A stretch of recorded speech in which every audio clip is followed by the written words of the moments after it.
Sir রাজুর মধ্যে 3 আত্মা চলে এসেছে। 3 আত্মা? কিন্তু আমি তো জানতাম মানুষের শরীরে একটাই আত্মা থাকে। স্যার ওর মধ্যে 3 আত্মা চলে এসেছে এবং তিনটাই আলাদা আলাদা কণ্ঠে কথা বলতে পারে। রে চান্দু, আমি তোর মা বলতেছি, ভুলে গেছিস নাকি তোর মাকে? চান্দু, আরে এটা তো আমার মা আমাকে বলতো। তার মানে তোমার মধ্যে আমার মায়ের আত্মা চলে এসেছে। স্যার ওর মধ্যে শুধু আপনার মায়ের আত্মা নয়, আমার বাবার আত্মাও চলে আসতে পারে। কি তোমার বাবার আত্মা চলে আসছে? আরে বাবু, তোমার মর্জিনাকে বিষ মেশানো খাবার খাইয়ে মেরে ফেলেছিলে না, এখন তো তোমাকে আমি ছাড়বো না। আরে আরে মর্জিনার আত্মা, ওর মধ্যে আর কার কার আত্মা আছে?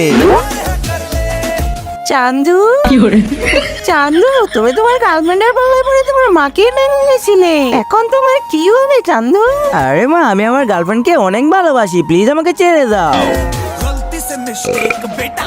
কিন্তু তার আগে যে মা তোমার মুখে খাবার তুলে দিয়েছে, আজ সে প্রিয় মায়ের জন্য একটি লাইক এবং সাবস্ক্রাইব করে কমেন্টে এই ইমোজিটা দিয়ে যাও। আরে সবাইকে মেরে ফেলবো, কাউকে বাঁচতে দিব না আমি। আরে যদি বাঁচতে চাও তাহলে তাড়াতাড়ি পালাও এখান থেকে।